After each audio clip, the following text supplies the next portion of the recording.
Hi friends, welcome to Saran Mega's Kitchen. வீடியோக்குள்ள போறதுக்கு முன்னாடி Saran Mega's சேனலை சப்ஸ்கிரைப் பண்ணாதவங்க சப்ஸ்கிரைப் பண்ணிக்கோங்க. மறக்காம அந்த பெல் பட்டனை பிரஸ் பண்ணிக்கோங்க. Hi viewers, இன்னைக்கு நம்ம ஒரு டிஃபரண்டான ரெசிபி பார்க்க போறோம். பலாக்கொட்டையில எப்படி பொடிமாஸ் செய்யலாம்னு பார்க்கலாம் வாங்க. பொதுவா குழந்தைங்க பலாக்கொட்டையை வேக வச்சு கொடுத்தோம் அப்படினா சாப்பிட மாட்டாங்க. இந்த மாதிரி செஞ்சு கொடுத்தீங்க அப்படினா கண்டிப்பா விரும்பி சாப்பிடுவாங்க. அதுக்கு என்ன தேவைன்னு பாத்தீங்கன்னா இந்த மாதிரி பலாக்கொட்டையை வேக வச்சுட்டு அதோட தோலை உரிச்சு எடுத்துக்கோங்க. ஏற்கனவே நம்ம சேனலில் பலாக்கொட்டை சுக்கா வறுவல் எப்படி செய்யலாம், பலாக்கொட்டை எப்படி வேக வைக்கலாங்கிற வீடியோ நான் போட்டிருக்கேங்க. நம்ம சேனல் தொடர்ந்து பார்த்துட்டு இருக்கவங்களுக்கு தெரியும், தெரியாதவங்களுக்கு கீழே டிஸ்கிரிப்ஷன் லிங்க் கொடுக்குறேன், யூஸ் பண்ணிக்கோங்க. அந்த வேக வச்சு தோல் உரிச்ச பலாக்கொட்டையை இந்த மாதிரி ஒரு கிரேட்டரில் இந்த மாதிரி துருவி எடுத்துக்கோங்க. அடுத்ததாக எப்படி தாளிப்புன்னு பார்க்கலாம். ஃபஸ்ட் ஒரு கடாயில் கொஞ்சமாக எண்ணெய் விட்டுட்டு எண்ணெய் சூடானதும் கடுகு, பலாக்கொட்டையில் பார்த்திங்கன்னா அவ்வளோ சத்துக்கள் இருக்குங்க. பலாப்பழத்தை, அதாவது முக்கணியில் ஒன்று பலாப்பழம், அந்த பலாப்பழத்தில் இருக்கிற சத்துக்களை விட அதோட விதைகளில் இருக்கிற சத்துக்கள் அதிகம்னே சொல்லலாம். புரதச்சத்தாகட்டும் இல்லை இரும்பு சத்தாகட்டும் எல்லா சத்துக்களும் இதில் ரொம்ப அதிகமாக இருக்குது. ஸோ இதை கிடைக்கும் போது கண்டிப்பாக சீசன் டைமில் வாங்கி யூஸ் பண்ணுங்கள். அது மட்டும் இல்லைங்க, பலாக்கொட்டையில் நிறைய ரெசிபிஸ் பண்ணலாம். தொடர்ந்து நம்மளோட சேனலை பார்த்துட்ருங்க. எனக்கு தெரிஞ்ச ரெசிபீஸை நான் அப்லோட் பண்ணுறேன். உங்களுக்கு வேறு ஏதாவது ரெசிபி தெரியும் அப்படின்னாலும் கமெண்ட் செக்ஷனில் சொல்லுங்கள்.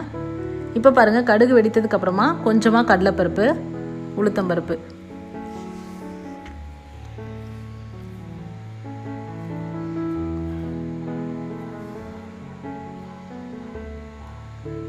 அது மட்டும் இல்லைங்க, இந்த பலாக்கொட்டையில் பார்த்திங்கன்னா இதை வேக வச்சு சாப்பிட்லாம். இன்னொன்று பார்த்திங்கன்னா இதை அப்படியே காய வச்சுட்டு அந்த உரலெல்லாம் போட்டு இடித்து அந்த பொடியை நம்ம ஸ்டோர் பண்ணி வச்சும் கூட நம்ம யூஸ் பண்ணலாம். அதில் நிறைய ரெசிபிஸ் இருக்குங்க. இப்போ பாருங்கள், அந்த பருப்பெல்லாம் வறுபட்டதுக்கப்புறமா கொஞ்சமாக கருவேப்பிலை, காரத்துக்கு பச்சை மிளகாய், வெங்காயம், ஒரு பெரிய சைஸ் வெங்காயம் வெட்டி போட்டிருக்கேங்க. இது எல்லாத்தையும் நல்லா வதக்கிக்கோங்க.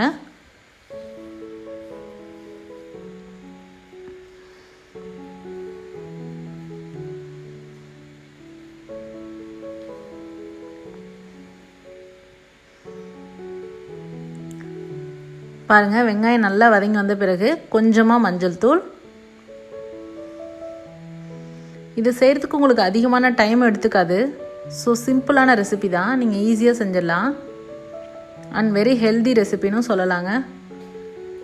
இப்போ மஞ்சத்தூள் பச்சை வாசனை போகிற அளவுக்கு வதக்கிக்கோங்க. அடுத்ததாக பாருங்கள், இந்த மாதிரி எல்லா பலாக்கொட்டையும் துருவி எடுத்துட்டேன். இதில் இன்னொரு முக்கியமான டிப்ஸ் நான் சொல்ல விரும்புகிறேங்க. இந்த பலாக்கொட்டையை நீங்கள் வேக வச்சுட்டு நல்லா ஆற விட்டுட்டு அதுக்கப்புறமா இந்த மாதிரி துருவுனீங்க அப்படின்னா தான் உங்களுக்கு இந்த மாதிரி கரெக்டாக கிடைக்கும். இல்லாட்டி உங்களுக்கு குழஞ்சி போயிடும், ஒரு மாதிரி கட்டி கட்டியாக பிடிச்சிக்கும். இப்போ அதுக்கு தேவையான கொஞ்சமான தேங்காய் ஆப்ஷனல், வேண்டாங்கிறவங்க விட்டுறலாம்.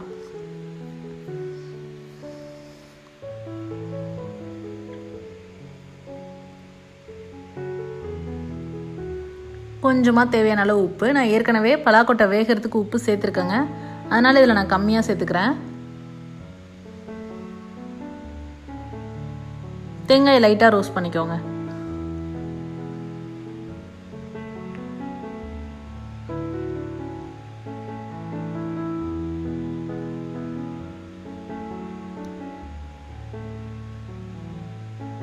அடுத்ததாக நம்ம துருவி வச்சிருக்க பலாக்கொட்டையை சேர்த்துட்டோம்.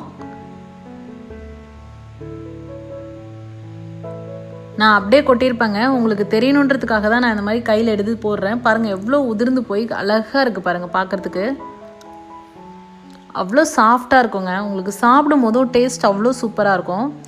அதை நல்லா ரோஸ்ட் பண்ணி, அதாவது நல்லா வறுபட்டுட்டு கொஞ்ச நேரம் நல்லா சூடேற்றி வதக்கிட்டீங்க அப்படின்னா ரொம்ப நேரம் குக் பண்ண வேண்டாம். ஏற்கனவே அது குக்கான பலாக்கொட்டை தான், அதனால் கொஞ்ச நேரம் நீங்கள் அதில் வதக்கிட்டு எல்லாத்தையும் அந்த வெங்காயம், மஞ்சத்தூள் எல்லாத்தையும் நல்லா மிக்ஸ் ஆகிற அளவுக்கு வதக்கி விட்டுட்டு இறக்குனீங்க அப்படின்னா சூப்பராக இருக்கும். இது ஈவினிங் ஸ்நாக்ஸாக நீங்கள் கொடுக்கலாம். சூப்பரான ரெசிபிங்க. ட்ரை பண்ணி பார்த்துட்டு கண்டிப்பாக உங்களோட கமெண்ட்ஸை மறக்காமல் கமெண்ட் செக்ஷனில் சொல்லுங்கள்.